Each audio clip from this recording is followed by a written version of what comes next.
Hello and welcome to East to West WLS, the podcast, where we support the bariatric community with humor, humility, and honesty. I'm April and I'm the West.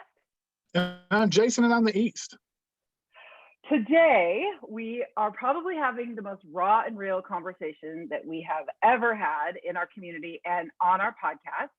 Today, if you're watching on our YouTube channel, you're going to see two very handsome looking gentlemen who are joining us today. This is my friend Ryan and his dad, Greg. Hello. How's it going? Hey. So He's the dad, I'm the son. Yeah. In case anybody's wondering. Yeah. It makes sense. I mean, yeah, so good. So the reason that these two gentlemen are joining us today, Ryan and I actually went to middle school together way back in the day. We've been friends for a very long time. And after high school, we kind of lost touch. We went our separate ways. And recently, a mutual friend reconnected us over this very podcast. Ryan is like super amazing artist, guitar person, YouTuber. And I had a question about like sound engineering, which he knows way more about than I do. But during our conversation, he asked me what this podcast is all about. And I said, well, I've had weight loss surgery and Jason and I teamed up and we wanted to support this community. And he said, well, actually, my mom had weight loss surgery, but it didn't end so well. And we had a really impactful conversation about your mom, Greg, your wife. And I invited you guys to come on the show to kind of talk about her experience, because while this conversation is going to be very raw, it's going to be very emotional, it is such an important conversation to have, because we are going to learn about the impacts of addiction transfer and what can happen to our lives and the lives of our loved ones if we kind of don't do that work of weight loss surgery. So if hearing or listening or watching stories about alcoholism, and an untimely death, then I would recommend that maybe you skip this episode. But if you are interested in learning about these topics from the perspective of family members, then absolutely stay tuned, because we are going to talk about that. So before we go any further, would you gentlemen like to introduce yourselves? Just let us know like who you are as individuals. I mean, I could introduce you and then you can introduce me. No, I'm just kidding. I'm Ryan, and we went to school a long damn time ago. And I play guitar for the internet. And before that, I worked on cars. And that's basically, that sums up my entire life. Yeah. That was really how you and I connected. I have a 1965 Impala Super Sport that I rebuilt with my father, and Ryan and I had a lot of fun kind of drooling and playing and like hanging out with that car. So that was our mutual connection back in the day. I want an old muscle car. Forget the house. And I know, right? And you still have it, do you not? Oh, that car is never good. My grandfather bought that car for $5,000 cash in 1964. I think I'll probably be buried in it. Wow. I mean, rightfully still so. up in the air, but right? I mean, that car. And you remember that car is beautiful. Oh, stunning. But man, yep. So that's me. Yeah. Yeah. Who are you? I'm Greg. I'm Ryan's dad, and it was my wife Lynn is who we're going to be immediately talking about the things that happened relating to the weight loss surgery and everything after. Yeah. Yep. Wonderful. Well, again, gentlemen, thank you so much for joining us. We know this is going to be hard and difficult, and it's going to be emotional, and that's okay. We thank you for just allowing her story to be told in this format. So like I said earlier, we do have a YouTube channel. I highly recommend that you check it out. Just go to YouTube and search East_West_WLS, and you will see our amazing faces and all of our previous podcast episodes. But really, I think that's kind of it. So should we dive in? You guys ready? Let's go. Yep. Water's good. Let's go. Let's nice do it. Oh, all right, friends. So tell us about your mom. Tell us about your wife. Who was Lynn as a person? Go ahead. My mom really, she had always said when she grew up, she wanted to be a grandmother before she wanted to be a mom. And I think that really is like, she wanted to really take care of kids. And like, that was kind of that was really her being. I don't know. She was funny, but if you angered her, she was always looking out to be taking care and helping people and stuff, but cross her path, she was a force to be reckoned with. And it's funny you mentioned the wanting to be a grandparent. She told me that when we were dating. Why did I still hang around? Yeah. We took her nephew with us on a date, this little kid, and it still didn't like click in my head yet where I was going. Right. I want to be a grandmother. Wait, but Oh, okay. yeah. There's a step in there. Yeah, there's a step in there. And I did tell you, honey, you can't be one without the other. You know, you just can't go to being a grandparent. You got to be a parent first. But I don't want to really do that. Right. She was, she was so sweet. She was so nice. She was beautiful. And but at the same time, like if she was like there was a store called Mervin's back in the day. And was it her standing in line or something like that? But she Yeah. got they gave her the worst customer service ever. And she wrote what we would call basically a poison pen, like Lynn's poison pen. And she wrote this like, and it was never snotty. It was a very well thought out, it was like a 4-page letter. And they subsequently used her letter as training at the corporate level for like a decade after that. Yeah. Like, they called her and said, can we use your letter in our new trainee program? Because it just Whoa. all out. And later on, she got a job there. yeah. They're like, yo, you want a job? Like that's yeah. that was my mom. Like, so Well, she is clearly a woman who knew what she wanted from the get-go. Yeah. she really did. Mhm. She really committed to whatever she was into. She had a job stocking magazines in, I don't know, what was that, early mid 2000s, something like that? Yeah, magazines That she and loved. books. Because she would go to like the, Top Foods and Fred Meyer and all this stuff and like stock magazines. And she loved like the people interaction. She really loved people. She just was always interested in people and conversations and the people experience kind of a thing. She definitely was not, I wouldn't call her introverted at all. No, not really. But her one complaint was she always said, I was just born with too many feelings. Because especially with family, she was always worried about, what's her mom think, dad think, the kids and all that. And that was kind of the downside. And another side to her was actually related to what this podcast was her weight. She was always fought her weight since she was a child. And even being an adult, she always had this little dark cloud over her head about she wasn't worthy of me or her children. Yeah. It was like, well, it's like we're all here and stuff, but well, I don't deserve you deserve a better wife or something else like that. I heard that a lot over the years, off and on. I hadn't thought about that. Yeah, she really saw herself as damaged goods for my entire life. Even when like she used to take us to go to exercise, and like she would just aerobics.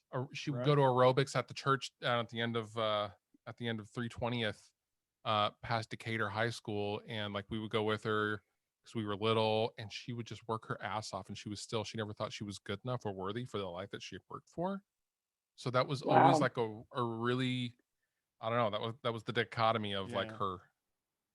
Well, and what you're saying rings so true for Jason and I think as bariatric patients, we too have felt the same way that she has felt, right? We're always not worthy enough, and that our weight is either truly impacting us or it's not, but we think that it is.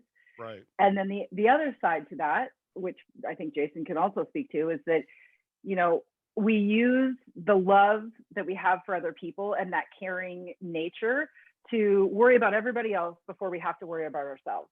Right? It's like it's an excuse. It's something for us to do because we don't want to, or we don't know how to really kind of take care of ourselves. So the fact that you so clearly articulated, I think things that are seen in the bariatric community today in regards to your mom is really quite amazing, because that tells us that a lot of people in this community struggle with those exact same things. So while your mom wasn't alone, she was at the time, because there really wasn't this community that was out there to support her. There was just nothing. You were kind of on your own, I think.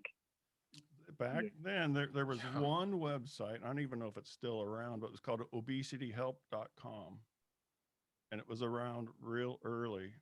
And so that was somewhat of a help, but she did have a weight loss support group that she was attending for a while around here. But I think you kind of hit it just a minute ago when you said, well, she focused in on other people and making sure how well they were doing, so she didn't have to look at herself.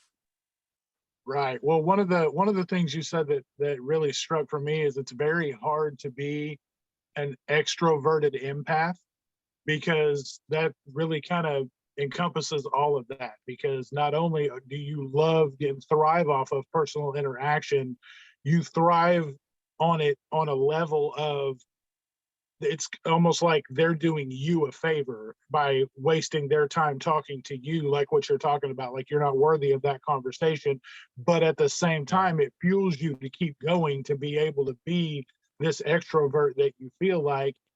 And it's one thing to have those types of feelings around your friends or loved ones, but when you have a family, when you come into having kids and a husband and those types of things, or a wife, and because a lot of our we come to find out that a lot of the people in our community, have felt that way since younger years. And then once you add on to that, you're caring for other people, but you don't ever feel like you're catching up. You're running on a treadmill that's too slow, and it's just everything just keeps piling on you. On top of the fact that you can't lose the weight that burdens you down, is just such a snowballing effect that it's just extremely hard to get out from under. So we a lot of us connect with that on a very real level.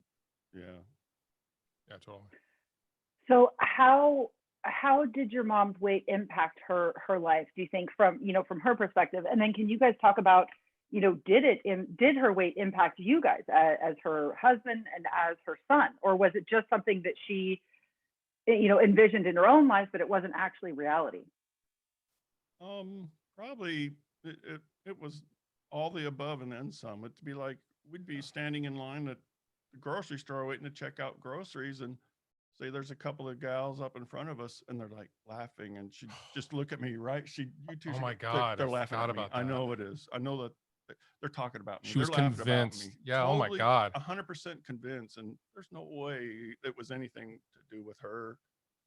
Along going Yeah. from that happened a lot, and then the other parts were, to me, I always had this nagging thing at me. It's like, God, no matter what I do, she's not completely happy ever, no matter what. And there was always something of a dark void there that you wasn't enough things you could say or do to fill that in, or even it out then, because that dark cloud was over there.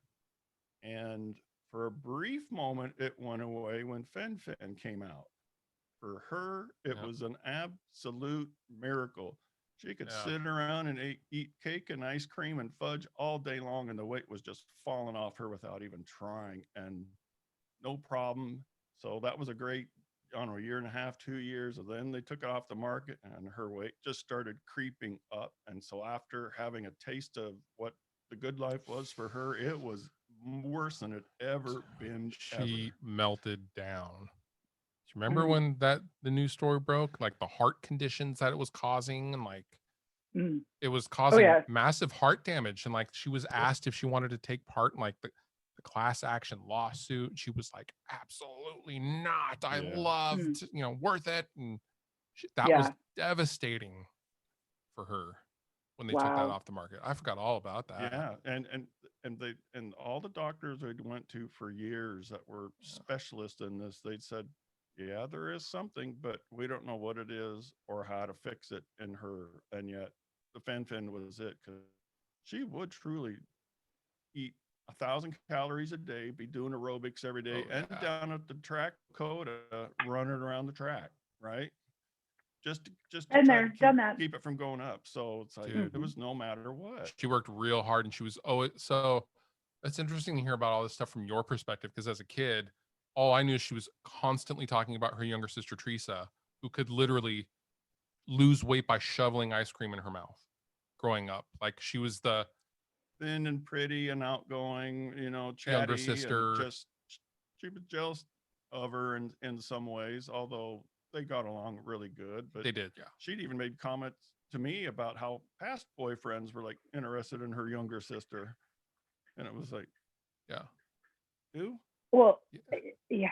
And as somebody who sees himself as obese or who is obese, it's devastating because you don't understand why you are the way that you are.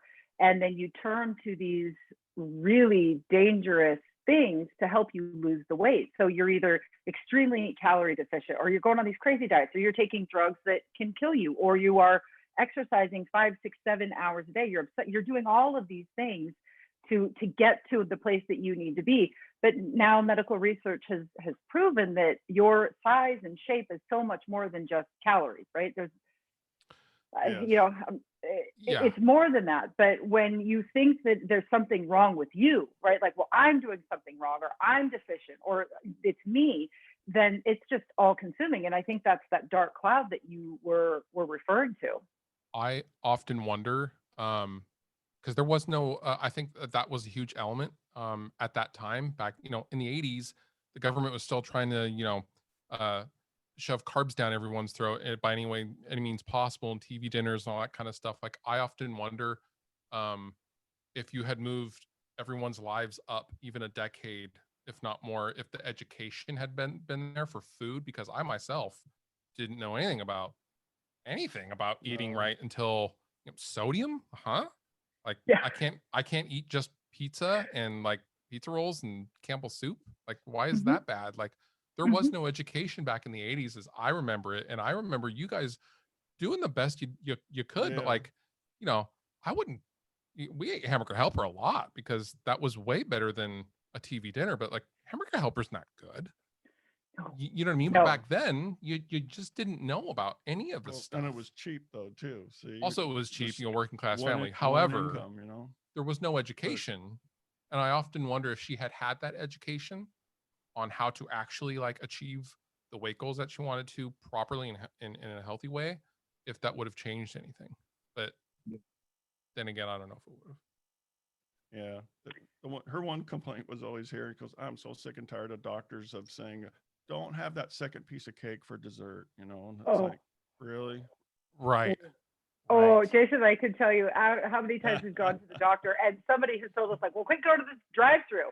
And you just want to throat punch people because you're like, dude, I truly do not do that. I really do eat from this healthy food category. I do all these things. I go to yoga every day. I'm doing this, I'm doing that, and I'm still this. And your answer to me is stop going through the drive-through. I'm going to throat Yeah. punch you. I mean, Yeah. and I hate to say it now, and Jason can speak to this too. His wife is actually she just had surgery a few days ago, but the Oh nutritional wow. education is lacking still, which is Still. part of the reason that East to West exists, because we understand really where it's missing. Whereas your mom, your wife got nothing, we got a binder that said eat this, not why or how or what it does in your body, none of that. Just eat this for week 1, 2, 3, 4 months, and then after 6 months, good luck, you're on your own. You have a tiny tummy. Bye. Yeah, Whoa. the Weight Watchers diet back in It's the not day, even but that. Yeah. yeah. Now, when Lynn did have her surgery in 2001, I gotta say, we got really good information and education from the doctor who did it. His name was Dr. Kai O. He was only the 23rd doctor in the United States that was allowed to teach the procedure. Wow. And so it was like all liquid diet for the first month. And then after that, semi-liquid with a couple of crackers and all that. And she would get on Mhm. the website Obesity Help, and people are saying, "I just had surgery and I can't understand why. I just try to eat a piece of chicken breast and it just comes up." And it's like, "You're what?" I mean, Yeah. literally back then people didn't know, and it was like you do your protein, protein, protein, Yeah. protein, and Yep. different kinds work better for some people than others. And also with her surgery, she lost about 90% of her excess weight. Wow. But at the same time, I think it was a contributing factor to her early demise because they bypassed so much. She got not the shortest, not the longest, but what the middle one was. And she had the full RNY, and they left 68 inches of her colon left in her body when they did the bypass. Oh. And in the early 90s, they were going as short as 45 inches. I worked with a guy who Whoa. had it done that short, and he was like one of the first ones that get covered by King County Insurance. And he was almost 400 pounds before, but they quit doing them that extreme. And even how extreme Lynn had it, because people just don't keep up on the supplements, particularly Yeah. protein. Mm. Ryan harped on her and I harped Oh, on her man. constantly about it. But my blood test, it shows up okay. And I'm like, no, it's taking it from your body to keep that up. But eventually you get tapped out. And I kind of Yeah. think that's what it was. I heard that was a contributing factor that just kind of made her weaker in general, especially like your heart muscle. I mean, Yeah, I mean, Yeah. her body was essentially eating itself just to stay up because she wasn't doing, yeah, because it's tough to keep up with all exactly that. over a period of 20 years, that's kind of what happened. And then Hmm. you throw in the drinking thing for about 10 years hardcore, and she wouldn't eat at all. She just sat and drank all day long. and Oh my God. and of course, with that kind of a bypass, there's no regular way her body regulates what goes in it, so it's just like your pouch is the size of a couple of shot glasses, and so you got a big glasses. Guess what? But I'll a needle stick in your arm, it was the same effect. And so Jason's actually never drank in his life, so he's not familiar with what that feeling is. I can speak to it. I'm almost 2 years out, and I can have a truly, and I am intoxicated, right? Or you yes, have half of a drink and you are intoxicated. So it is a very different feeling after surgery than it is before surgery. And the danger with that is that, I mean, because you can consume so little, but you are intoxicated at such a quicker rate, you instantly realize, oh my God, if I'm really struggling, I can just go have a half of a something, and I'm well on my way to not feeling those feelings. And if you are not recognizing that you are turning that addiction, or you're not transferring that addiction from food to these other things, and you're not addressing it's going to lead to some very horrible outcomes, as yeah, you have both experienced. especially in the beginning, your body is so sensitive. I mean, we went to somebody's wedding and just not thinking about it, had this glass of punch, and it was like, I don't feel so good because all that sugar goes straight into you, and your system doesn't know how to deal with it, Mm-mm. and get the overload and the dumping thing. And I got to go home and lay down, and I get her home and almost carry her. And it was almost like being drunk in a way, except it was like sugar levels were just so crazy high, and she'd lay down and sleep for a couple of hours and then wake up feeling like she had a hangover, because Yes, she yes. didn't she really in her adult life didn't drink. She She was just allergic didn't. to Yeah. alcohol. She turned red in the face, and with her weight as it was, she didn't touch it anyway. The only time she Oh, really drank was probably high school or shortly thereafter. And yeah. but that'd been it forever. Yeah, my entire life, we'd never ever seen mom with even so much as a wine cooler. No. Nothing, not Oh a my damn God. thing. So to go from that reality before surgery to her having this procedure, and then what was the timeline? So I do want to ask this question. Do you guys happen to know what her high weight was when she went into surgery, or do you have a rough estimate? 5'1" and 240 pounds. She was Okay. for insurance to cover it. She had to be more, at least 100 pounds overweight, with several other problems, which she was having real knee problems, Yeah. blood pressure, cholesterol, all that jazz, right? Just go down the standard list of your top five. And those were Hmm. all things. And so, and for me, that was the reason that she had the surgery, because I was initially dead set against it, because I thought it Yeah. was all for vanity, and there was like no way I was going to let it happen. There But was that element. there was, but that wasn't the prime No, it reason. So wasn't. I compromised, Yeah. Can The, you guys talk to that? So like, who is she? So I mean, really, as we understand it, she lost a bunch of weight on a really scary system, saw what it would be like to live at a lower weight, was devastated when that went away, wanted to try to find a way to live at a lower weight. So there was this medical stuff, but then there was the vanity side of things. What was that all about? I suspect that she probably sold you differently than she sold me. It I could was be. against it as well, because Oh, the first I ever heard about it was, I'm going to be skinny again. And at this, so, okay, to line up a Yeah. timeline, I was about to have my first daughter, my only daughter. I don't have many okay. daughters. I have one daughter. Um, but my you know, my girlfriend was like 8.5, 9, like we were literally, I think Ashley was born and she had the surgery, what, just a couple of days, right afterwards. literally like 4 days later, she had the surgery. Because she wanted to see and meet her granddaughter in case she died during surgery. Yeah. It was that serious. Yeah.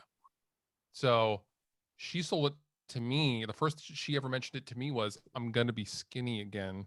And I was like, what? You're going to have, what the fuck? And she was Yeah. like, don't you want me to be happy? That's what she told me. Mm-hmm. Oh, I kind of remember so that actually. So, and I was like, well, I mean, yeah, but god damn, that's a little extreme, isn't it? And then the health stuff.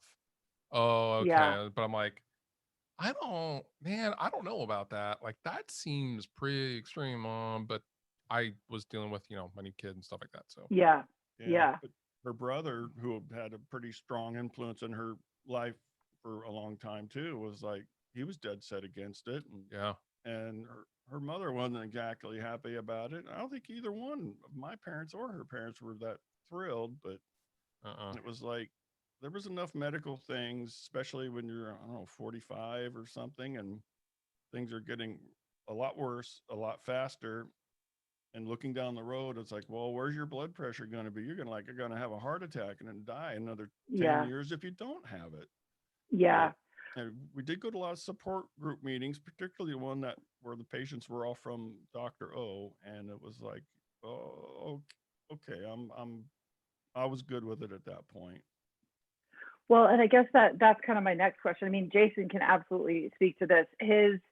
When you see before pictures, Jason's before and after pictures, Jason was on death's doorstep. I mean, I'm going to let you speak to that. But when you see it that way, it's like, okay, this has to get done. But Sure. after Jason tells his story, I have a follow-up question for you guys about why you were so against it. Jason, do you want to explain kind of your experience with this? Yeah, I mean, I didn't get heavy until I was 28.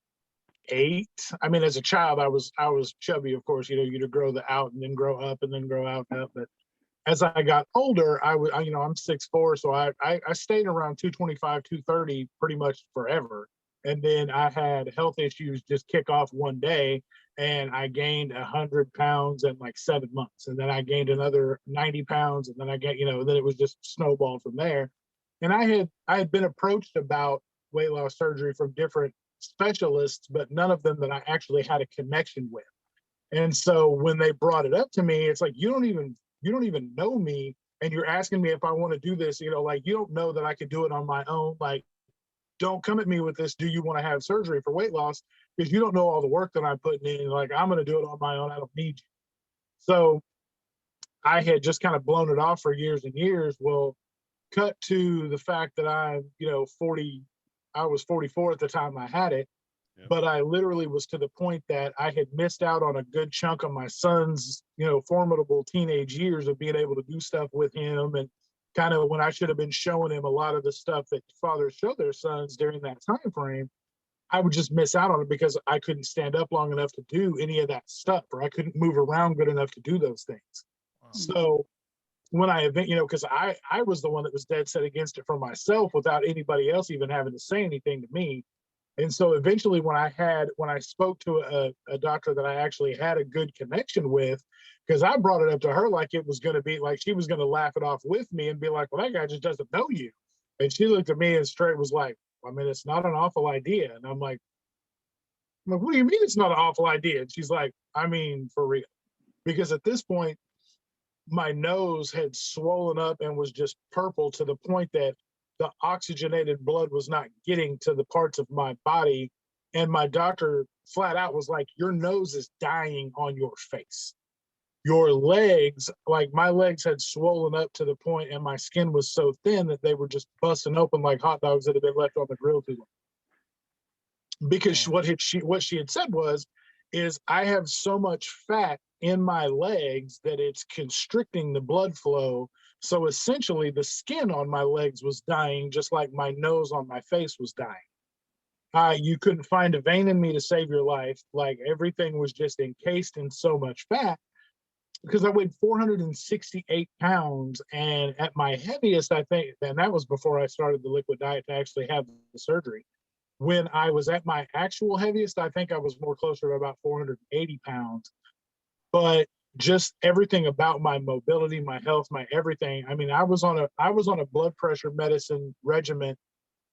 A doctor told me he's never seen anybody within 25 years of my age be on this type of blood pressure regimen. He said, this is for people 80 years and up, man. I don't know what you're doing. He's like, and your blood pressure is still high on 4 oral blood pressure meds and a patch that I wear that's extended release all day long. Damn. He's like, dude, like he's like, you're not just in a health crisis. He's like, you're not gonna make it. Like, this is how serious this shit is.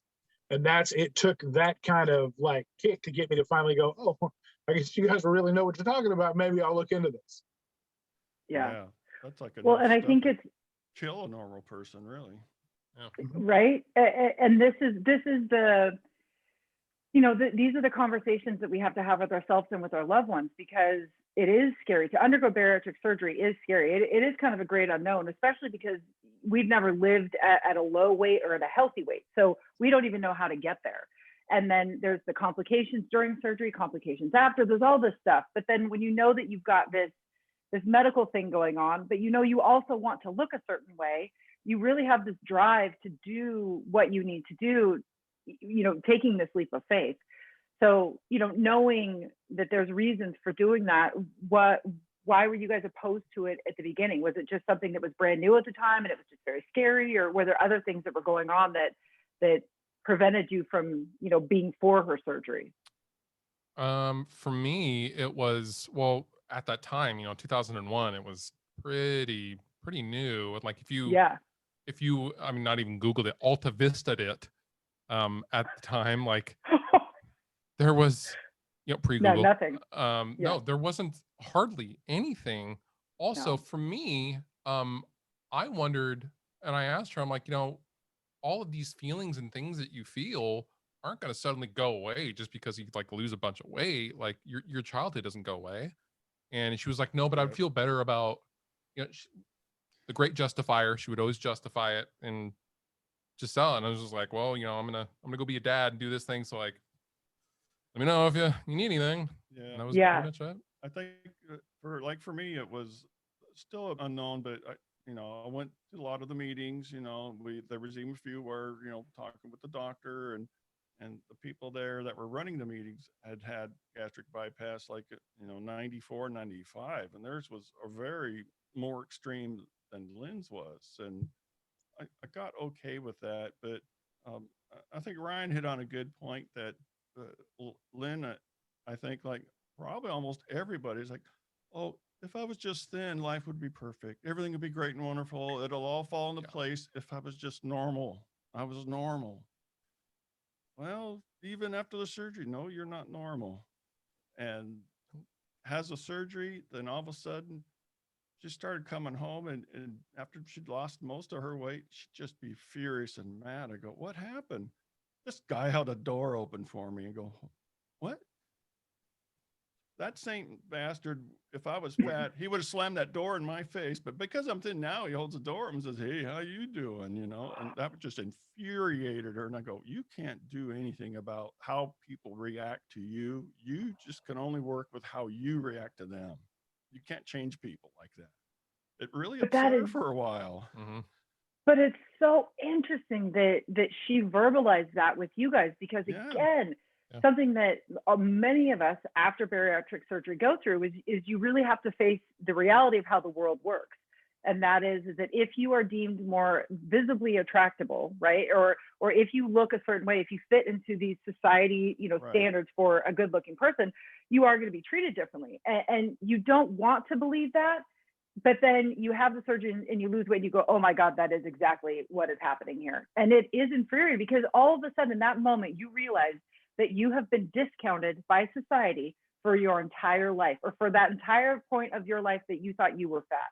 You really get bitch slapped with how the world works. And it is devastating. Yeah, because you've been treated as like, well, you're fat. That means you're dumb and don't have any feelings, right?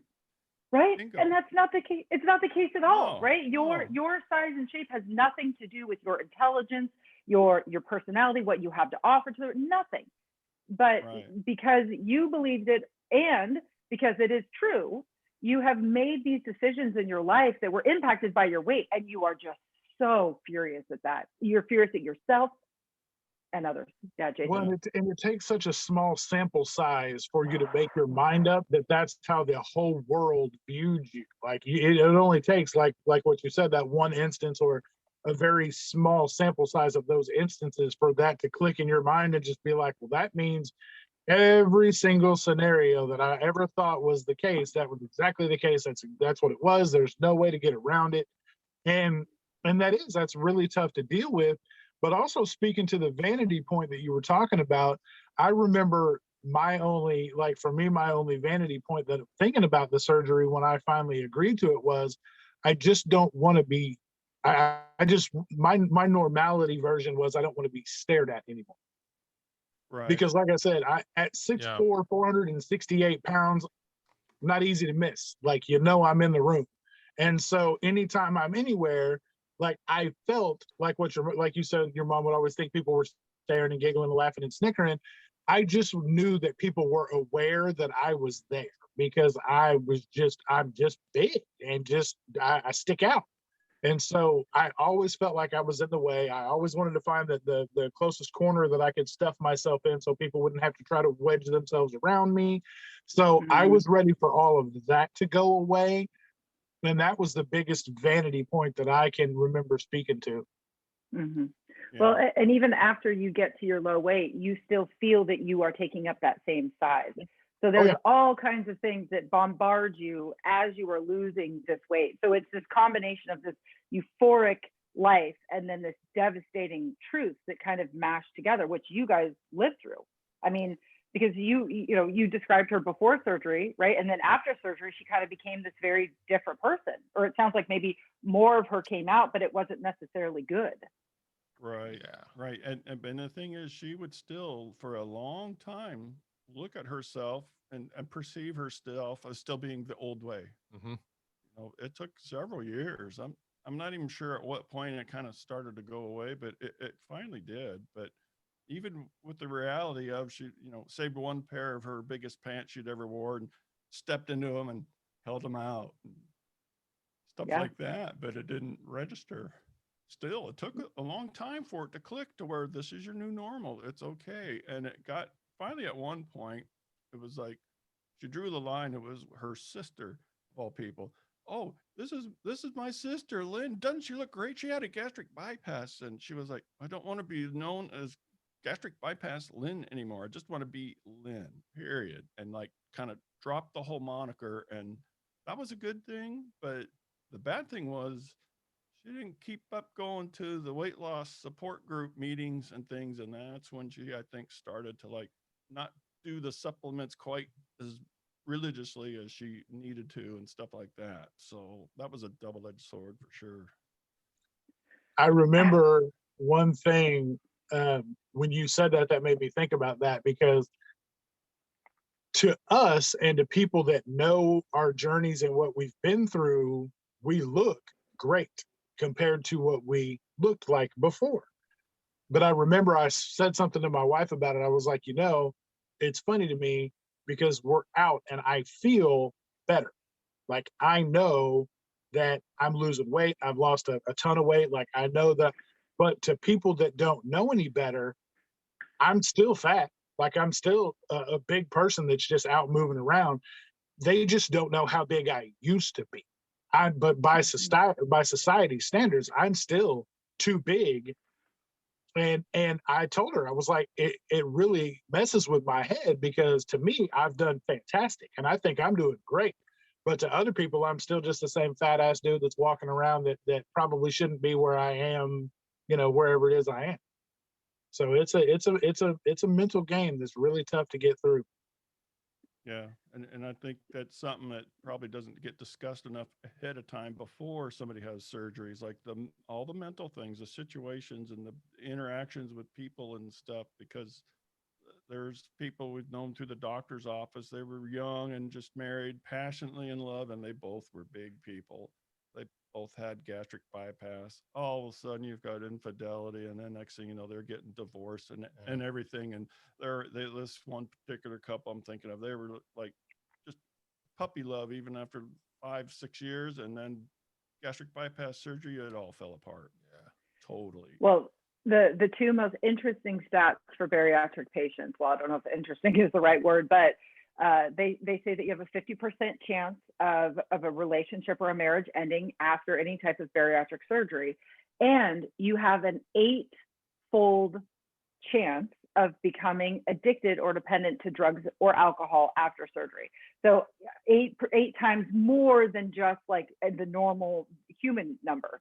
So the fact that you combine those two things, which are devastating to personal, to a person and to families and relationships, you now have just amplified those things after bariatric surgery. So if you are not taking the steps and doing kind of that mental work, if you are not following doctor's orders, if you are not staying on top of your nutrition, it's very easy to see how somebody could all of a sudden rely on something else to get through, because you have just not been prepared for what life is actually like after surgery. Those So, are I mean, really interesting statistics. Yeah. mhm. 20 years ago, there wasn't any. I mean, it was kind of known, well, you could have relationship problems, but Oh yeah, like the addiction, and especially the alcohol, even as good as our doctor was, it was like, just don't drink. Well, why? It just don't drink. Yeah. yeah, Just yeah. don't. No, That well, was it. And right, then, because doctors don't tell you you're going to try to transfer your dependence on food, right? Like we all get yes, that it's an side because we're emotional, using, right, exactly. We're right? using food in a way that's not healthy. So our brains are wired to get us out of pain and discomfort as quickly as possible. Well, I can't go to food anymore because I'm going to dump or I'm going to vomit. So what can I do? What can I do? What's in my house? Food. Or Well, now it's Yeah. pornography. and that's the thing. Like they talk about the most you'll get out of a doctor about not drinking is if you drink beer, it's carbonated. If it's empty calories. If you drink this, it's like they always have these reasons as to why. But the main reason that comes out is never that you're more likely to be addicted after that. And throw in the fact that you're like you start out of the gate, if you're a child of alcoholic parents or alcoholism runs in your family or addiction runs in your family, you're already 8 times more likely to become addicted to a substance once you start using a substance. So you take that on top of what you are post-op, that's 16 times more likely to do that. So I mean, you're kind of stuck from the get-go if that's the case. And I myself, being a child of an alcoholic father, and I mean, I've got addiction all the way through my bloodline. So my father really instilled in me from a very, very young age that I didn't have to drink, I didn't have to smoke, I didn't have to do all the things that other people did to be able to have a good time. And he really drilled that into me all of my life as I was growing up, from as young as I could understand it until I remember him still talking about it to me when I was in my 20s. And it Yeah. still hadn't touched it. But I mean, that was one of the biggest things that spoke to me, was knowing, even though I never physically have seen my father intoxicated ever, like he drank to a level that he just always looked fine, even though he probably wasn't. But there was never like a telltale sign that he had been drinking. He was just, he was that level. But Wow. I just always knew that I didn't want any part of that for me. So I really hung on. Like if I hung on to anything he told me growing up, that was one thing I did. And I just happened to be lucky enough to stay with it until now. I'm, 45 years old and just still have never done it. Well, don't bother Well, starting, because Right. yeah. So, Yeah. because like for Lynn, there was a definite family history of the addiction, not necessarily with her parents, although her parents almost every day would have one or two little glasses of wine every day on a regular basis. But it wasn't anything. But her brothers had issues, her nephew had issues, her grandfather was a definite alcoholic for sure. But Yeah. back in those days, it was like, well, boys will be boys and men will be men, especially him being a retired truck driver. It's like, well, what? That's what they all Yeah. do. Yep. Yeah. Yeah. So can you guys tell us what was life like for her and for you guys after surgery? Kind of what was this progression, and when did you notice that things were not probably going as well as what they should have been? We were just talking about this. For the first 3 years or so, it was it was great. She was finally happy for a change. And, you know, it, the drinking part kind of started when we were on like our second Caribbean cruise, and she just wanted to like fit in with everybody else. And yeah, she got a little tipsy, and the one couple we ended up getting to know pretty well, she was an alcoholic for sure. It once we got up the cruise ship, it never stopped. But even Wow. at that point, Ryan had come to me and said, "Is mom okay?"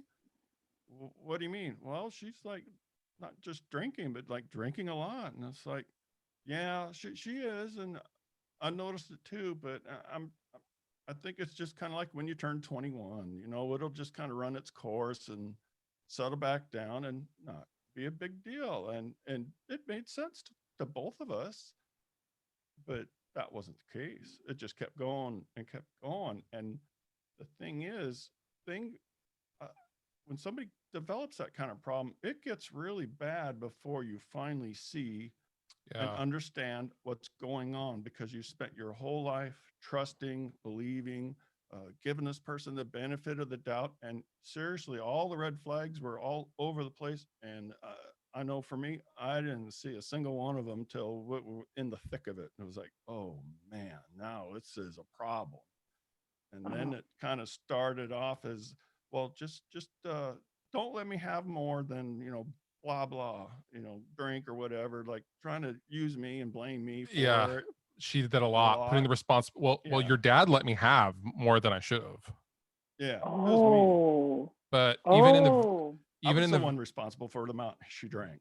right, in the very beginning, I had moved out by that time, I was 21, and someone had gifted me a bottle of Jack or something. I can't remember why. I don't normally go and buy bottles of Jack Daniels, but I think it was for a birthday party and people were here. Anyway, I put it in their freezer, sealed, never opened, and I came back the next day and it was gone. And I didn't know she had started drinking like that. And I was like, I thought she poured it out. And I was like, "Oh, I'm sorry. Did you not want like I didn't you should have told me if you didn't want any, alcohol in your house or something. I'm sorry." And she drank it. And I was like, "What do you mean you drank it?" Like she told me. She was wow. like, "Well, I'm sorry I drank it." I was like, some of it? Like, would you pour it out or did you spill it or something? You drank this bottle?" And she was like, "Yeah, Oh sorry my, about that." And I was like, "What the fuck?" Yeah, I mean, she went from like almost literally no alcohol in the house. I mean, To I had it, bottles. but I had it out in the freezer in the garage, because when I'm out in the garage dinking around and stuff, I'd have a beer or a few drinks or something, and just yeah. kind of kept it out there. And then all of a sudden he comes home and it's like it's gone, and she said she drank it. And wow. And that was the other thing why we didn't see a lot of this, that in the beginning she was very, very good at hiding it. Very good The at hiding best. it. Mm. Yeah, the best. The This best. this house is only 800 square feet, and to this day, I have no idea where she would hide multiple half-gallon Yeah. bottles of pink Chablis that she'd get at 7-Eleven. I have no idea where she put them. Or Still, eventually she moved to Canadian Club because I think someone told her that it was sugar free or something like that. So she used to Mm. just buy just tons of Canadian Club and hide them. Wow. Well, I mean that is a telltale sign of a vice that has gone to excess, right? That has yep, transferred to another full-fledged addiction. Passing responsibility to somebody else for your actions, another key indicator, right? Like all of these things that Yep. you're describing are just, this is the pathway to addiction. exactly. And what makes it very difficult, I think, especially for bariatric people, is you want so desperately to feel normal, and then you lose a bunch of weight and you kind of look and feel normal, except you don't actually feel normal. There are still things like what you guys said, right? And you even Right. called out before surgery, like, I don't think this is going to make you feel better. It's not going to fix these things that are going on. You're just kind of like, masking it. So then when you get to this low weight and you kind of sit back and you look at what's going on and you think about your life, you go, oh my God, that really didn't fix a damn thing. Like, I look better now and I'm healthier, but I guess that wasn't what I was really after. And now you're just devastated all over again, right? Because, well, that didn't work. So now I really am a total and complete failure. You feel so awful, and you are hardwired to get yourself out of pain and discomfort in the quickest way possible. Yeah, and for many people, it's exactly. alcohol. Even as you said, like she was allergic to it before surgery. So then why after surgery, why do you think she went to alcohol and maybe not something else? Why was that her go-to? I specifically remember her being on the phone when I came over. So she used to watch my daughter. She used to save us unbelievable amounts of money by watching her granddaughter during the day while me and her mom worked. And it was awesome. And I would just stop by and pick her up, and her mom would drop her off in the mornings. And I remember her being on the phone, and she was just recovering. And I remember I don't know who she was talking to, but they were like, we can drink and we can get drunk really fast. And she was basically like, really? We Oh, can? oh Oh, no. oh. And like, I remember her being like, I think I can drink. I'm going to try it. I'm going to try it.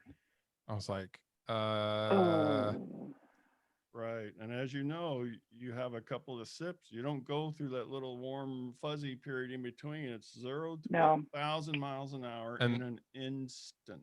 and then she would hide it, but like, you would never know she had drank. But then she would be saying really just vile things. And I'm just like, who are you? Like, what is Yeah. happening?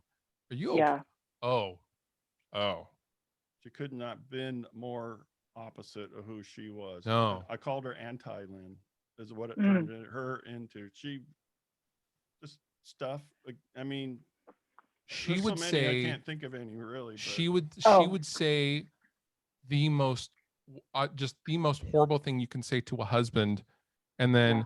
in front of me she would take off her wedding ring and throw it at him while he's Mhm. cooking her dinner. And I would be like, what is happening right now? Like, Mom, what Yeah. the hell? Like, Yeah. No, they are completely different people. And like that. and then And yeah, and then the no recollection of any of it. So none. then yeah. trying to have well, I don't remember that. Yeah. I don't Yeah. remember doing that. So There Yep. was Yep. times, So it never happened. yeah, never happened. there was times I'd come home from work and she's in the bedroom arguing. Who's in the bedroom arguing with her for one? So I kind of go down the room, slowly open the door. There's a drink on the nightstand. She's in bed all by herself, having a full blown argument like somebody's in there screaming and yelling at the whole 9 yards. I'm like, wow. That Wow. couple of times. I mean, she'd even called the police once on me over something, Yep. and 3 cops show up and they go, well, you just shouldn't let her drink like that, or and blah blah blah. And they're like, oh gee, That's thank good. you, what a great idea, you bunch of dumbasses. And I go, here, Yeah. you listen to me very carefully. You see how she is right now, how belligerent she is and stuff. And she comes to you and says this: either you go buy it for me, or I'm going to get in the car and go get it myself. What would you do? Nothing. Those guys didn't have one answer, and I knew they couldn't answer that question. Yeah. So it's like, It's yeah, very much a rock and a hard place. And it if is. if you're not in the mental space to listen to your loved ones, this is kind of what happens. I remember maybe 3 months after surgery, we had just moved into this new home. I was stressed, but all of these things that we were talking about was going on, and I bought myself beer at the grocery store, and I don't like beer. It's not like I would never in a million years order a beer. And I came home with beer, and I was sitting on the couch, and I was drinking my beer. It was not comfortable. It was carbonated. I was so soon out of surgery. And my very loving husband, without any malice it was just literally an observation. He asked me like, "Oh, what are you drinking?" And I was like, "Oh, it's the new brew from Silver City." And he just went, "Huh, you don't like beer." And I was like, "What that you then I just turned into this like awful human, because I'm like, "You calling me out like this is cool, blah blah blah." And then he was like, "I just said you don't like beer." Remember he asked me, he was like, "Do you like beer now?" And I was just like, I'm gonna murder, like, this is the night that you're dying, yeah. dude. Like, you are over it. But thank God that rational part of my brain that I got back in surgery kind of went, you should probably listen to what he's saying, because he's noticing something. He isn't judging you. He isn't saying don't do that. He's just literally saying, that's odd. You don't like beer. no crap, I don't like beer. But I was so desperate to get out of these emotions and to not be thinking about what I was going through that I was legit going to murder my husband. But if I didn't listen to that, who knows where I would be now? Like, truly, who knows? Because it's a real short trip from I don't have a problem to I'm killing myself with alcohol. It is a very short trip. Yeah. See, there was a lot of those blow ups like that, but there was no epiphanies or anything. It went from her hiding it to sort of just showing it around me. And then it got to the point where all of a sudden now I'm having to make excuses up for her, why she's not here or there, or why she's not to work, call her boss, she can't make it in today. And that went on for a while until the way it came to a kind of a grinding halt. And I told her, I can't keep living like this anymore. A couple of mornings in a row going to work. And then within a day or two, she got a DUI. Mm. Oh yeah, should I tell him about that? Yeah, since you were actually here, but it started was she went to 7-Eleven to buy more beer that she didn't like. She used to squawk Nope. at me when I drank it, like Old English 800 and stuff. She went there to go get the beer. She had her car keys, but nothing else. No purse or wallet, money, etc. So they let her beer sit there on the counter while she gets in the car, goes back home, gets her purse, and comes back. And when she's pulling into the spot, the front rubbery bumper on the Camry bounces off the front tire of some guy who thought a whole lot about his pickup truck, and he called the police saying, "Oh, Oh she's drunk." no. Until the police show up, and then he realizes that, oh, she's drunk. He slips away. They never did get his name or nothing. Oh He my God. he left. Of course, 7-Eleven guys say, "Oh, we weren't going to sell her that or anything." Bullshit. It was right there on a counter still the second time. Yeah. And Yeah, so I'm at Boeing at this time, and I'm working second shift. So I start at 3, and I get a call like at 5 o'clock or something like that from the Federal Way Police telling me to come pick up my mom. And I was like, "What? What happened? Is she okay?" And like, yeah, we arrested her for driving under the influence. I was like, "Oh, well, let her sit. I don't want to fucking get her. Just let her sit." Well, if you don't come get her now that we've got a hold of you, if you don't come get her, we're going to come and arrest you and throw you in with her because we don't have the What? room. Yeah. they don't have any overnight The facilities in Federal Way Way. doesn't have an overnight hold tank. So what the hell I'm is it pretty good? sure they do now. So now there's 2 of you that they can't hold. What the hell good is that? I don't know, but she was like, "Unfortunately, I'm gonna have to come pick you up if you don't come get her." And I was like, "The fuck? Okay." Oh my God. So I have to Well, leave work. I go and get her, and you're still at work. I'm still at work. You were doing something. Okay, well, Well, to be fair, you were at the end of your fucking rope. Yep. For one, you were over it, but you were doing something really important. I don't remember what it was, but you were in a meeting for like 2 damn hours or something. I could not get a hold of you. Some of the stuff I was doing the last several years before I retired had to do with supporting different government projects and things at Boeing and security clearances. And so, no, you don't have cell phones and stuff like that. And Yeah. there's hours and hours and hours where I may not be reachable. So I finally get out of there and I pick my phone up, check messages, and it was like, what? But there was something also in the mix too, where I couldn't go get her and she couldn't come back home because I was part of the problem or something. Well, also that she didn't want to come back here because she was fed up with you or something like that. Again, she was like by the time, so to put it in perspective how intoxicated she was, she had already been there like 4 or 5 hours by the time they called me because they wanted her to sober up, and they were also observing her medically to make sure she was all right. By the time I get there, I think she was arrested at noon or something, or 11 a.m. I get there at it's like 5 p.m. or something like that. She could barely walk still. Yeah. She was she was out. When they picked her up at noon, she blew a .23. Oh my God. That's almost legally good. .23. And I was like, wow. She drove. She drove Yes. all the time. All the time. I was fearful many days going to work, going, what is she going to do? And I gave serious thought to calling the Auburn or the Federal Way Police and say, to sell booze, go sit on this street corner and look for a Camry. Here's this license plate number and pull her over. And I still kind of regret not doing that before, but this came about at the same time when I said, I can't keep living like this anymore. Yeah. So, Well, You know, yeah. So I pick her up. She goes, I'm sorry. And I took her back to my house. She stayed the night at my place.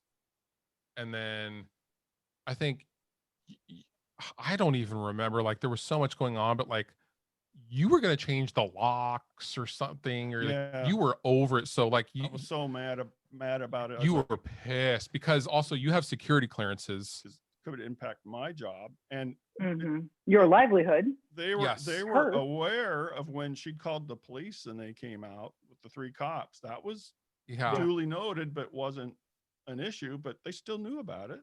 So so we basically I go and get, I get her a lawyer, I go and go to take her to her hearing the very next day and all this stuff. You're not even hearing any of it. You're just like, I'm done. Because this was basically the straw that broke the camel's back. And I don't even know if I'll ever know most of the stuff that you bore the brunt of here.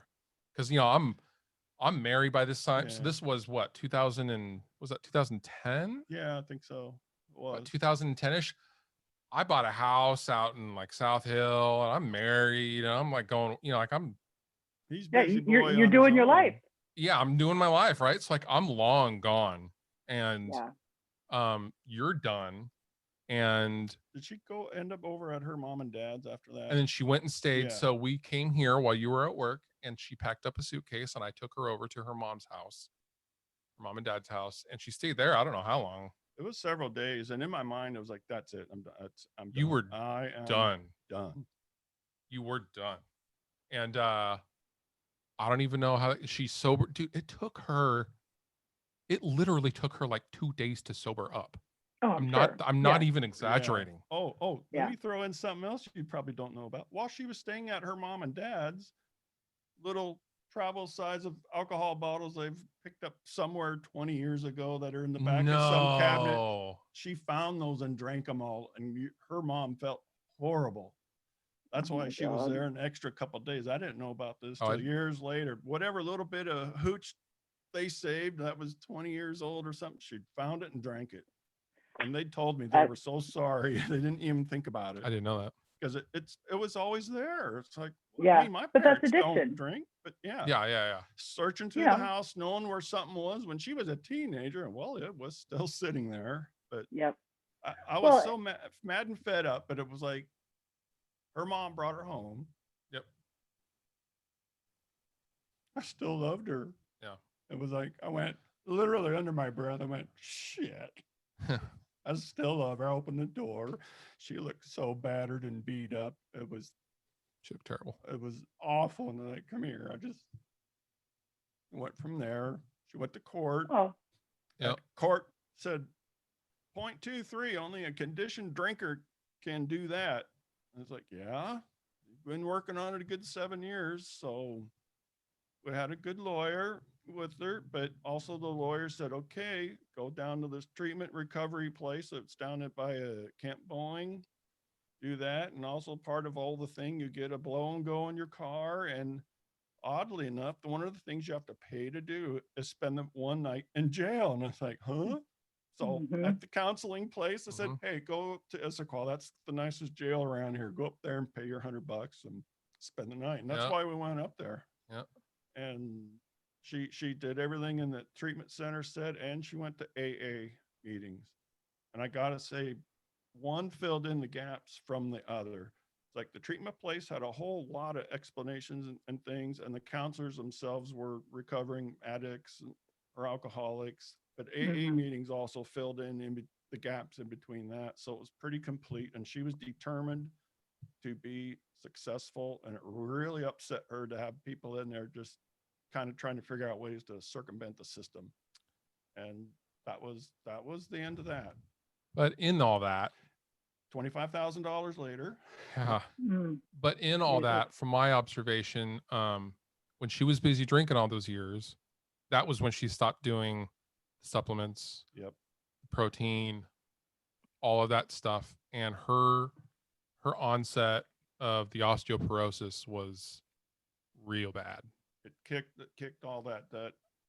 So The alcoholism didn't kill her per se, but what it did to it really set the stage and really Yeah. took a lot out of her body it physically. really did. It really wrecked her. And then to have a few years down the road, 5 years later, to have a serious medical thing pop up where she had an infection in her back and they didn't know what it was. And so for first 6 months in 2015, I give her antibiotics 3 times a day in a PICC line, and I'm changing it out and doing all this stuff for 6 months straight. And during one of those things, it killed her white cell count, and she got a bilateral fungal infection in both lungs, which has up to a 92% mortality rate. And somehow she survived it only because she was already in the hospital getting antibiotics for everything else except a fungal thing. But that caused so much damage to her lungs, and that twice a year she'd be in the hospital with horrible bad pneumonia, and all those antibiotics over the next 5 years, you could just see her withering away. But it Well, all started with, like, her body was fucked up from all that drinking. All the drinking and the So no bad. supplements, and that in a way is kind of where the bypass part comes in, because she didn't keep up on the stuff. She wasn't even eating regular food, which would be no good for anybody. She ate Skittles and chips, crackers, and I would see McDonald's, yeah. like McDonald's burgers. I was just after like, surgery. Mom, Yeah. dude, oh, Mom. Well, Fuck. but again, Yeah. that's right. If I can't get my fix one way, I'm going to get my fix in Yeah. another way. And you are looking for relief from the pain. And if one isn't doing it, then I need to find something else. That is easier than doing the work, as you guys know, because you lived it with her. I think looking back now, you could say, oh, this, and this really would have helped her overcome these issues. But we can't do that. We don't have the luxury of that. All we can do is say, here's what I noticed. Here was what I witnessed. Here's what I lived through. I wish I would have done X, Y, and Z, because maybe it would have prevented this, right?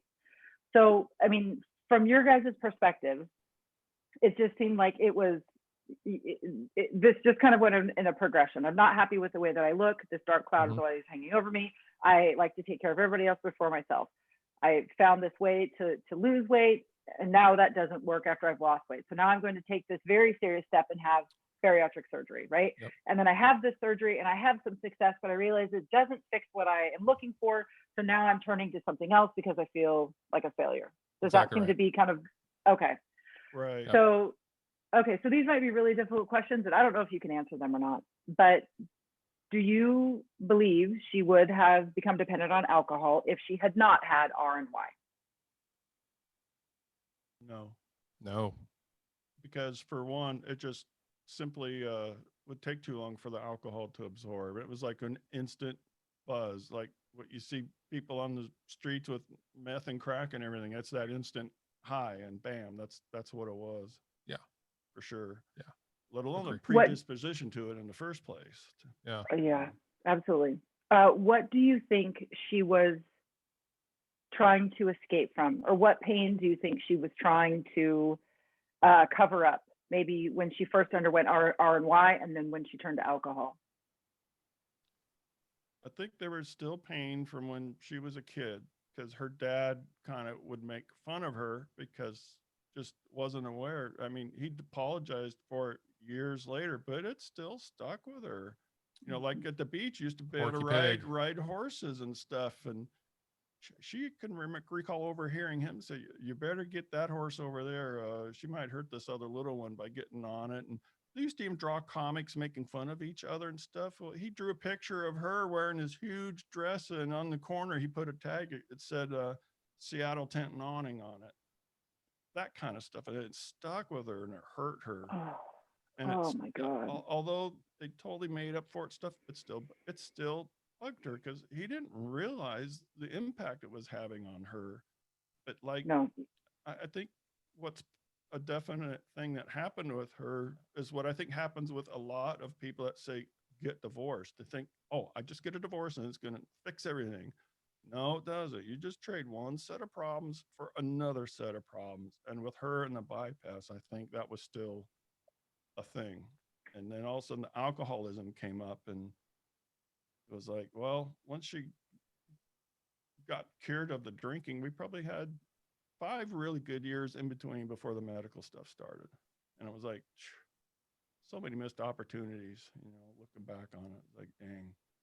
But it's all just a series of like things that takes to unravel. Mhm. But have another medical thing after alcoholism, and after not having taken your supplements for so many years of a bypass, it's like Yeah. your body's already battered and beaten up, and just one Yeah. more thing is going to break the camel's back. And it did. It really did. Yeah. when it's What? so hard for, you know, as a parent, there's bound to be a certain time during your child's life where you do something that just doesn't mash up, that they'll carry with them.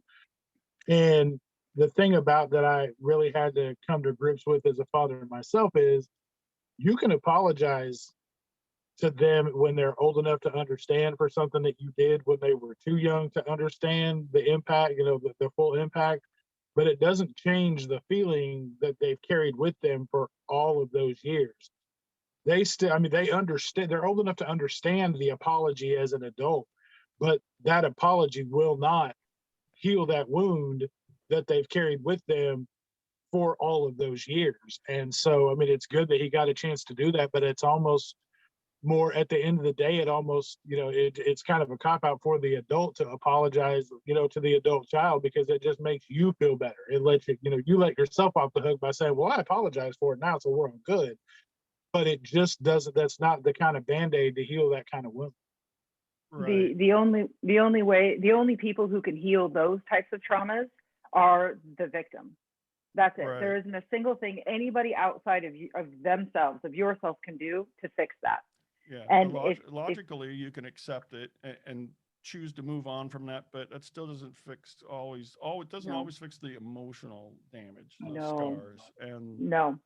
there's not much you could really do about it. So if somebody is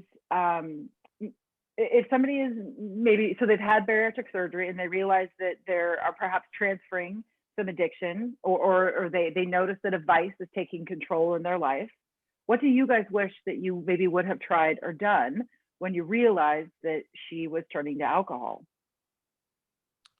I think as a family, I think if I have any role in any of it, it was, oh, not us. Like, no, that's not us. Like, We don't have that kind of problem. it's not that bad. Like, it surely is not that bad. No, it was pretty early on, pretty damn quickly, but it's a number of things. Like, I had a newborn daughter, I had a very, very young kid. I was trying to support her and feed her. Like, everyone was busy, and in the scope of all of that stuff, like, we would have conversations about it regularly, but it was always that thing of like, it'll get better. Yeah. It'll be fine, I'm sure. It'll be okay. It'll be fine. Also, I remember it being incredibly difficult to get her help the few times that we did try, because the state and all these facilities, it doesn't matter how much money you have. They were like, well, does she want to go? Of course she doesn't want to fucking go. Okay, Yeah. well then, sorry, there's nothing we can do for you. What? Yeah. Yeah, that's Yeah. right. Because towards God, tail it was end, she hard. did want to go to some places, and there's very few choices. Particularly if you're looking for a place that's like meant for women and stuff. And even Yeah. a couple years even before that, she said, "You try to send me to rehab, I'm gonna divorce you." Period. Yeah. Flat out. Yeah. And that's why I never just gave an ultimatum. I don't think she ever would have. No, I don't think so either. But I still had to live with her though. yeah. But I just remember being very difficult the few times that we Yeah. really actually tried to plan something. Couldn't do it. She was really protective over, oh no, it's my right. Everybody else drinks, I'm gonna drink, was her kind of mantra for quite a while. Yeah. And then it was like, what do we do? We've not ever encountered anything like I this. just wish that we would have said something and done something much much sooner and recognized the scope of it, as opposed to going, nah, it'll be all right. Because that's Yeah. what we did. Particularly awareness going into it before having the Yeah. bypass. Be Also that. more aware of what goes Yeah. on, the relationship changes, and especially like the statistics that they have now that this, that, and Listen. the other can happen. That didn't exist No. back, Yeah. and even in 2001, it was like Yeah. nothing. Well, and that's part of the reason that Jason and I started East to West, right? Is that we realized there was this huge gap of support and just like knowledge about what the experience is like. And our whole goal at East to West is to help people find the lasting success that we have, and to partner with people like you who have lived through something really traumatic, really awful, to gain your insights so that we can learn, okay, what can we do as patients, or what can we do as people who love somebody who's been through bariatric surgery? What can we do to help them overcome these hurdles when they, when they arrive?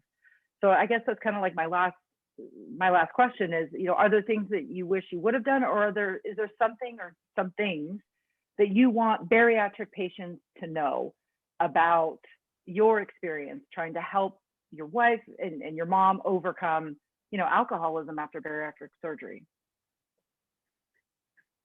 Yeah, because a part of that too is she had real genuine regrets afterwards once she got sobered up, and that was another dark cloud, and a new dark cloud she carried around instead, was that regret and that remorse. She goes, oh, I'm so sorry, I just, it was like, kind of comes to a point where you got to let it go. But I think if anything, sharing our story, what happened to her, this was real life, it was recent, and these are the facts as they transpired, and here's the timeline. Boom. And if you think it can't be you're already in trouble. You're already in trouble. Sharing the information with extended family as well. Because a lot of the times when Yes. we would have, at dinners, there was, Thanksgiving or whatever, and you're taking her away, none of the family had any idea. Like, this was an immediate family thing. And we we could have reached out for help so many damn times, but like we didn't. They weren't there though. Her parents especially, just like, oh, I know, but like the other way. Mine would have, I think, been more receptive if it wasn't their daughter. But we were always continually having to educate and bring everybody Yeah. up to speed whenever Yeah. something major would happen. And I guess anyone that is looking to have a surgery like that, really, really talk to your extended family as well. And Yeah, I think that's an excellent point. Involve the Yeah. extended family. If you decide to have the surgery, tell them, here, these are some things that could go wrong, more than just the physical surgery. See, and we didn't know anything about that. I was focused on the surgery part. And the one thing that I was okay with it going on is that the doctor said, well, worse comes to worse, we can reverse it. Well, he could reverse it anyway. He Yeah. had the skills to do that. It was like, okay, have you ever had to do that? One patient, he said, I had to do that because they just wouldn't keep up with the supplements and stuff, and they were like dying on the vine right away. So I was like, Yeah. all right. But Well, and I think awareness. you guys bring up a really excellent point. A very small percentage of people, so 250,000 people have weight loss surgery every year, and they think that only 10 to 15% of those people actually make their procedure public to their immediate family. wow. So most people go through this and never tell a soul outside of their doctor. And what you highlight is, while that might seem like a very terrifying thing to say to people, it could actually save your life in the long run, because the more eyes, the more ears, the more people that you have invested in your health, the more resources that could be available to you, right? It's just, again, it's more eyes. It's just, so I understand why people don't want to share, because they're ashamed, or they think that it's a personal failure. But if you find yourself in another vice after surgery and you haven't shared it, you're just now repeating that pattern. You're trying to keep things hidden and secret that are not going well. But we can't do it alone. We can't. No. It takes a village. Like we always say this, it takes people in your corner to help get you through. And I think it's very much true for extended family. And this isn't just bariatrics. This is people struggling with addiction, period. Families struggling with addiction, period. To bring it out of the darkness and to shine light on it allows us to very clearly see what's going on, right? You're not going to work on a car. You're not going to rebuild a car in the dark. You're going to have Yeah. 8,000 spotlights pointing at that thing every little direction, so you can see every nut, you can see every crack. But if you don't shine that light in there, everybody's working in the dark. Right. It doesn't work that way. And I'm going to guess as to what one of the primary reasons why a lot of people don't share that they've had surgery. Oh, you've taken the easy way out to get weight loss. How many times did y'all hear that? Oh man. Bingo. Yeah. Oh, you did it the easy way. You just didn't Oh. not have that second piece of cake and go for a walk after Yeah. dinner. And all four of us know that is the most bullshit statement that has ever Yeah. been spoken on the planet, because it is Yep. the hardest way out. You are committing to the most Oh, yeah. difficult road out of obesity and into health. The easy way would have been just continue to do what you were doing. That's the easy way. Yeah. So you want to come at me with that? Oh, I'm going to come at you with. I'm not a violent person, but I'll hold them down if you want to hit them. Perfect. We can tag team on that. We can tag team on that. Yeah. Well, gentlemen, is there anything that you felt left unsaid? I just want to kind of give you the last moment to say anything if you feel that something was not said. No, I'm glad you invited us. And if you ever want to do it again or talk more about it in depth about something, I'm here. I'm here for you. Thanks for having us. Definitely. We I'll wait for just- my check in the mail. Yeah, by the way, you have to pay him. Sorry. Oh, joke's on you, East West. It's not a Awkward. profitable business. Well, gentlemen, we know how difficult this conversation was, and we are just so very thankful for your openness and honesty when it comes to talking about the woman that you loved and still love today. Her story is going to resonate with anybody who has had or thinking about having bariatric surgery, and the fact that you are open to sharing her story means that we can be more prepared for what is ahead in our lives. So thank you very much for doing this. Yeah. Definitely. Very, very well. Thanks for having us. Very glad. All right, Jason, my friend, you want to take us out? Yes, sir. Gentlemen, just want to echo what April said. Thank you so much. This is very impactful. It's coming from somebody who's also lost his mother. I feel exactly where you guys are coming from. So the hole really never does go get filled after that. So I'm right there with you. Yeah. Thanks, man. No worries. Just want to thank everybody for the support that you guys have given us. Do not forget to check our YouTube channel, and please like, share, subscribe, leave us reviews on there. We also need reviews on our your favorite podcast player. You can leave reviews there as well. All of that just helps us continue to bring the message to more and more bariatric patients such as yourself and ourselves. So just remember, at the end of the day, you've got this, we've got you, and we'll see you next time. Awesome. right. Thanks, guys. See ya. Bye-bye. All right.